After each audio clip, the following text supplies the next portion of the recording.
بسم اللہ الرحمن الرحیم۔ السلام علیکم دوستو، دنیا بھر کی خبروں میں آج آپ سنیں گے، لیکن اس سے پہلے اگر ہو سکے تو لائک اور سبسکرائب کا بٹن ضرور دبا لیں۔ شکریہ۔ بھارتی فوج کے سربراہ آرمی چیف کا کہنا ہے کہ آپریشن سندور کے دوران کی جانے والی سرجیکل اسٹرائک پاکستان کے لیے ایک واضح پیغام تھا کہ تخریب کاری کے حامیوں کو بخشا نہیں جائے گا۔ دشمن کے خلاف سخت کارروائی اب بھارت کا نیا معمول بن چکا ہے۔ دوستو، اس پر میں یہی کہوں گا کہ بڑے ہی ڈھیٹ لوگ ہیں، مار کھانے کے بعد بھی تڑیاں لگا رہے ہیں، تھپڑ کھانے کے بعد بھی کہہ رہے ہیں کہ اب اور مارو، پھر ہم دیکھیں گے۔ ایک تھپڑ پڑتا ہے دائیں ہاتھ کا، پھر آگے منہ کرتے ہیں کہ اب مار کے دکھاؤ۔ دوستو، یہی ان کی اوقات ہے۔ جو پہلا تھپڑ کھایا ہے ابھی اس کے زخم تو بھرنے دو، پھر یہ تڑی لگا دینا۔ بہرحال انڈین آرمی چیف کا کہنا تھا کہ آپریشن سندور پاکستان کے لیے ایک پیغام تھا اور پہلگام تخریب کار حملے کا جواب بھی تھا، جو پوری قوم کے لیے ایک گہرا زخم تھا۔ اس بار بھارت نے صرف سوگ نہیں منایا بلکہ یہ دکھایا کہ ہمارا جواب فیصلہ کن ہوگا۔ پتہ نہیں دوستو کون سا جواب ان کا فیصلہ کن تھا۔ 5 طیارے 6 طیارے اپنے ضائع کروا بیٹھے اور ابھی یہ ان کا جواب فیصلہ کن تھا۔ دوستو، میرے خیال سے دشمن بھی باوقار ہونا چاہیے، پاکستان کو تو اس کے ساتھ دشمنی بھی نہیں کرنی چاہیے، یہ تو دشمنی کے قابل بھی نہیں ہے۔ انڈین آرمی چیف کا کہنا تھا کہ دشمن کے خلاف سخت کارروائی اب بھارت کا نیا معمول بن چکا ہے۔ دوستو، انڈین آرمی چیف کو پہلے اپنی عوام سے پوچھ لینا چاہیے کہ انڈیا نے جو پاکستان کو جواب دیا تھا، اس کی عوام خود کہہ رہی ہے کہ اس جواب سے تو ہمارے دل ٹوٹ گئے۔ مطلب بھارت جو اتنی تڑیاں لگا رہا تھا اس نے کوئی خاص جواب نہیں دیا بلکہ اپنا ہی نقصان کروا لیا، اس سے تو ہمارا دل ٹوٹ گیا۔ یہ میں ان لوگوں کی دوستوں بات کر رہا ہوں جو پاکستان کو کھلے عام گالیاں نکالتے تھے کہ ہم تمہارا یہ کر دیں گے وہ کر دیں گے۔ یہ وہ بات کر رہے ہیں کہ ہمارا دل ٹوٹ گیا۔ ان کا ایک یوٹیوبر ہے بدبودار خان، اس کو یہ لوگ سر خان کہتے ہیں۔ شکل سے کالا سیاہ ہے لیکن اپنے آپ کو خان کہلاتا ہے، اور اتنی گندی زبان استعمال کرتا ہے اور اپنے آپ کو سر بھی کہلاتا ہے۔ مزے کی بات دوستو یہ ہے، پاکستان کے خلاف اتنی گندی گالیاں بکتا ہے۔ یہ اس کے الفاظ ہے کہ انڈیا نے تو ہمارا دل توڑ دیا۔ شکل سے ہی پارسی اور بدبودار لگتا ہے۔ انڈیا کو دوستو بھائی چارے یا محبت کی زبان پسند نہیں ہے، اس کے ساتھ ویسا ہی سلوک ہونا چاہیے جیسا اس کے ساتھ کرنے کا حق ہے۔ اتنے تعصب پسند لوگ ہیں کہ اپنے ملک میں ہندوؤں کے سوا کسی کو دیکھنا ہی نہیں چاہتے، اور اویسی جیسے لوگ ان سے گالیاں کھا کر بھی اس کی چاپلوسی میں لگے ہوئے ہوتے ہیں۔ انڈین آرمی چیف نے دوستو دعویٰ کیا کہ بھارت نے پاکستان میں موجود تخریب کاری کے ڈھانچے کو مؤثر طریقے سے نشانہ بنا کر فیصلہ کن فتح حاصل کی۔ فوج نے تخریب کاری کے بنیادی ڈھانچے کو نشانہ بنایا اور پاکستان کی جارحانہ کوششوں کو ناکام بنایا۔ دوستو، آپ نے بھی دیکھا ہوگا کہ کس چیز کو انہوں نے کس ڈھانچے کو نشانہ بنایا۔ مدرسے کے طالب علموں کو شہید کیا، مساجد کو شہید کیا اور قرآن پاک کو شہید کیا۔ یہی ان کے ٹارگٹ تھے۔ اگر دوستو یہی ان کے ٹارگٹ تھے، قرآن پاک یا مساجد یا چھوٹے چھوٹے طالب علم، تو جواب دینے والے بہت جلد ان کو جواب بھی دیں گے۔ ویسے تو دوستو ان کو جواب دے دیا گیا ہے، ان کو منہ کے بل نیچے زمین پہ گرایا ہے، پوری دنیا نے دیکھا ہے، بلکہ پوری دنیا نے دیکھا نہیں بلکہ 7 تالیاں بھی بجائی ہیں کہ ان مغروروں کا یہی انجام ہونا چاہیے تھا۔ آرمی چیف کا کہنا تھا کہ بھارتی فوج دنیا کی ایک مضبوط اور با اثر طاقت بننے کی راہ پر گامزن ہے۔ کیا بات ہے! سن 1875 کا دوستوں انہوں نے ساز و سامان رکھا ہوا ہے اور کہہ رہے ہیں کہ طاقت بننے کی راہ پر گامزن ہے۔ اب تو دوستو یہی ہے کہ یہ گلیلیں پکڑ لیں اور گھوڑوں پر بیٹھ کر آ کر جنگ لڑیں، کیونکہ یہ لوگ اس قابل بھی نہیں ہے کہ تلوار کو بھی پکڑ سکیں۔ انڈین آرمی چیف کا کہنا تھا کہ آنے والے دنوں میں ہماری صلاحیت کئی گنا بڑھ جائے گی، کیونکہ ہم اپنے فضائی دفاعی نظام کو مقامی طور پر تیار کردہ میزائلوں سے لیس کر رہے ہیں۔ دوستو، ان کے مقامی طور پر تیار کردہ میزائلوں کا منہ پاکستان کی طرف ہوتا ہے، لیکن چلتے یہ انڈین پنجاب کے اوپر ہیں۔ بہرحال دوستو، ان کے لیے دعا ہے کہ خدا ان کو عقل دے اور یہ بالی ووڈ فلموں کے سے باہر نکلیں اور ریالٹی کو فیس کریں۔ حماس نے کہا ہے کہ جنگ بندی مذاکرات کے حوالے سے امریکی صدر ٹرمپ کا بیان مسترد کرتے ہیں۔ حماس کا کہنا ہے کہ امریکی صدر ٹرمپ اور امریکی ایلچی کا اندازہ غلط ہے۔ حماس نے مذاکرات میں کافی لچک دکھائی ہے اور اب ہم غزہ کے لیے ایک جامع معاہدے پر پہنچنے میں دلچسپی رکھتے ہیں۔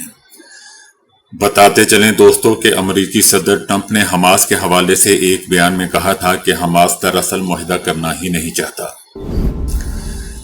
انٹرنیشنل انسانی حقوق کی عالمی تنظیموں کا کہنا ہے کہ بھارتی حکومت نے حالیہ عرصے میں سینکڑوں بنگالی نژاد مسلمانوں کو بغیر کسی قانونی کارروائی کے غیر قانونی تارکین وطن قرار دیا اور انہیں ملک بدر کر کے بنگلہ دیش بھیج دیا گیا۔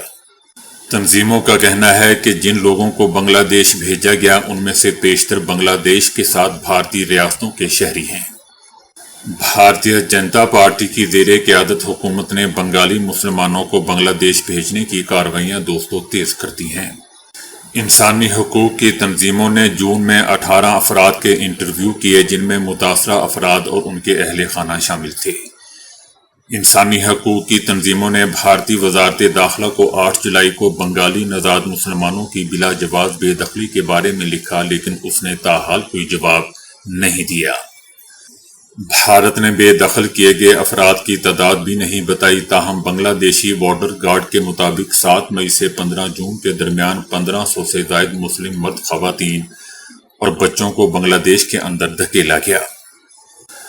آسام، اتر پردیش، مہاراشٹر، گجرات، اڈیشہ، راجستھان جیسی بی جے پی کی زیر قیادت ریاستوں میں بنگالی بولنے والے غریب مسلمان مزدوروں کو گرفتار کیا گیا اور بغیر شہریت کی تصدیق کے بنگلہ دیش بھیج دیا گیا، اور ان غریب مزدوروں کے کئی فون، شناختی کارڈ، دستاویزات اور دیگر سامان بھی ضبط کر لیا گیا۔ ریاست آسام کے ایک ٹیچر خیر الاسلام نے بتایا کہ 25 مئی کو ان کے ہاتھ باندھ کر اور منہ بند کر کے 14 افراد کے ساتھ زبردستی سرحد پار بھیجا گیا۔ ٹیچر کا کہنا تھا کہ جب میں نے جانے سے انکار کیا تو بی ایس ایف کے ایک اہلکار نے مجھے مارا اور ڈرانے دھمکانے کے لیے 4 بار ہوا میں گولیاں چلائیں۔ فرانس کے صدر میکرون کے فلسطین کو ریاست تسلیم کرنے کے بیان کو امریکی صدر ٹرمپ نے مسترد کر دیا ہے۔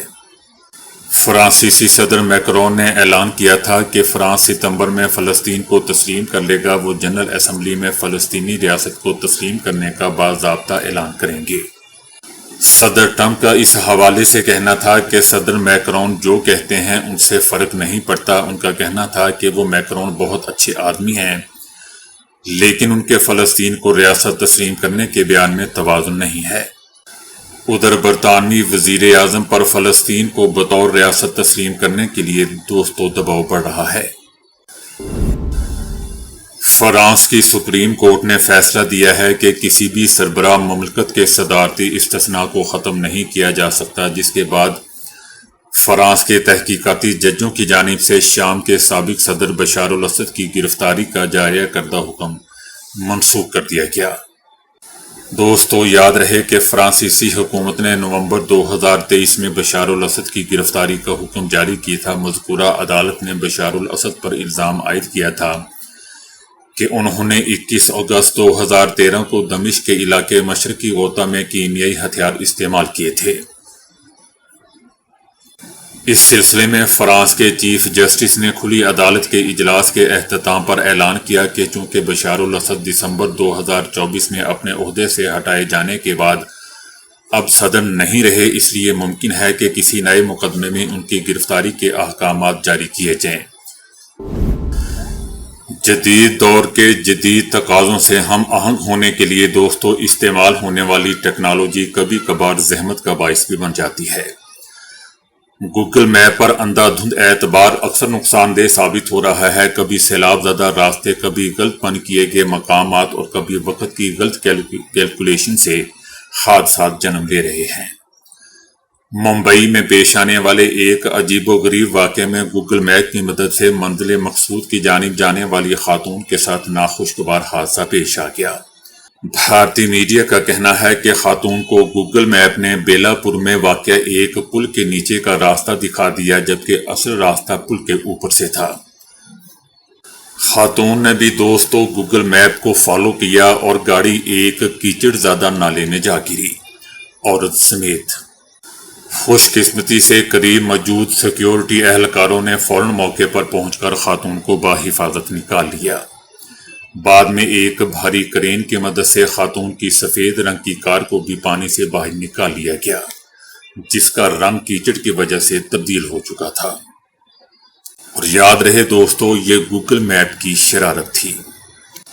یاد رہے دوستو، یہ پہلا موقع نہیں ہے جب گوگل میپ کے راستے نے کسی کو مشکل میں ڈالا ہو۔ گزشتہ برس بھی انڈیا ہی میں اتر پردیش میں 3 افراد اس وقت مارے گئے جب ان کی گاڑی ایک ٹوٹے ہوئے پل سے نیچے دریا میں جا گری۔ غزہ کی بد نصیب مائیں دوستو رات بھر جا کر بس یہ دیکھتی رہتی ہیں کہ ان کے غذائی قلت کے شکار بچے سانس بھی لے رہے ہیں یا نہیں۔ امریکی نشریاتی ادارے CNN نے غزہ میں ان بے چین اور دکھی ماؤں سے ملاقاتیں کی جن کے جگر گوشے بھوک سے موت کی دہلیز پر پہنچ گئے ہیں۔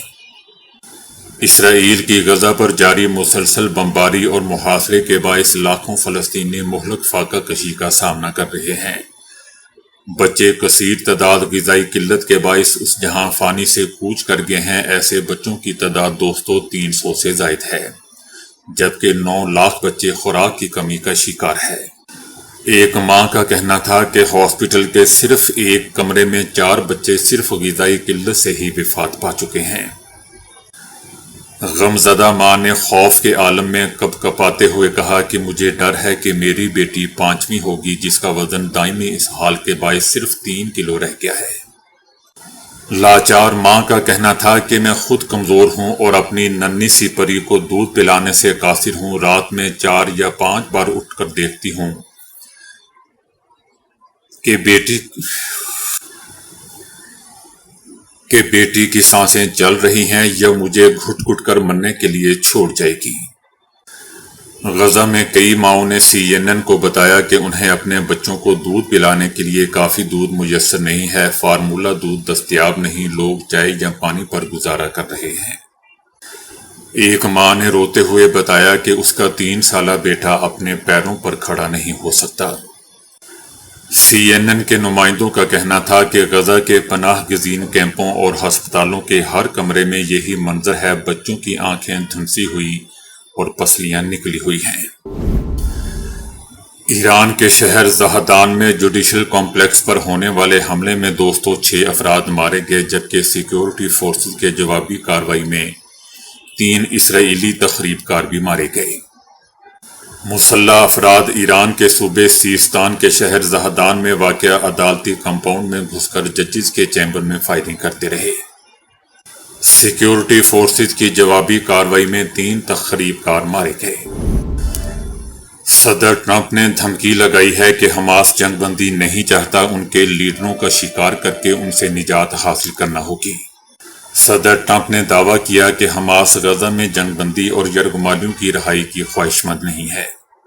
صدر ٹرمپ کا کہنا تھا کہ امریکہ نے غزہ سے بہت سے یرغمالیوں کو نکال لیا ہے اور جب آخری یرغمالی بھی نکال لیا جائے گا تو حماس کو معلوم ہے کہ اس کے بعد کیا ہوگا، اس لیے وہ مذاکرات سے پیچھے ہٹ گئی ہے۔ دوستو ان کو بتانا چاہیے کہ وہی کچھ ہوگا جو اس سے پہلے حماس کر چکا ہے۔ صدر ٹرمپ نے دھمکی دیتے ہوئے کہا ہے کہ اب حماس سے نجات حاصل کرنا ہوگی اور ان کے لیڈروں کا شکار کیا جائے گا۔ صدر ٹرمپ کا یہ بھی کہنا تھا کہ ایسا لگ رہا ہے کہ حماس کے لوگ خود مرنا چاہ رہے ہیں۔ دوستو یاد رہے کہ گزشتہ روز امریکہ اور اسرائیل نے مصر اور قطر کی ثالثی میں دوحہ میں ہونے والے غزہ جنگ بندی مذاکرات سے اپنے وفود واپس بلا لیے تھے، جس پر امریکہ نے دعویٰ کیا ہے کہ ثالثوں نے بہت کوشش کی لیکن حماس کی نیک نیتی اور غزہ جنگ بندی کی خواہش نظر نہیں آ رہی۔ حالانکہ دوستو حماس نے غزہ میں جنگ بندی سے متعلق امریکی حمایت یافتہ تجاویز پر اپنا باضابطہ جواب ثالثوں یعنی قطر اور مصر کو جمع کروا دیا تھا۔ صالحین گزشتہ 2 ہفتوں سے زائد عرصے سے دوحہ میں اسرائیلی اور حماس کے وفود کے درمیان مذاکرات میں مصروف ہے، لیکن مذاکرات میں کوئی بڑی پیش رفت حاصل نہیں ہو سکی۔ تو دوستو ابھی کے لیے اتنا ہی۔ ویڈیو کو لائک اور شیئر کرنے کا بہت بہت شکریہ۔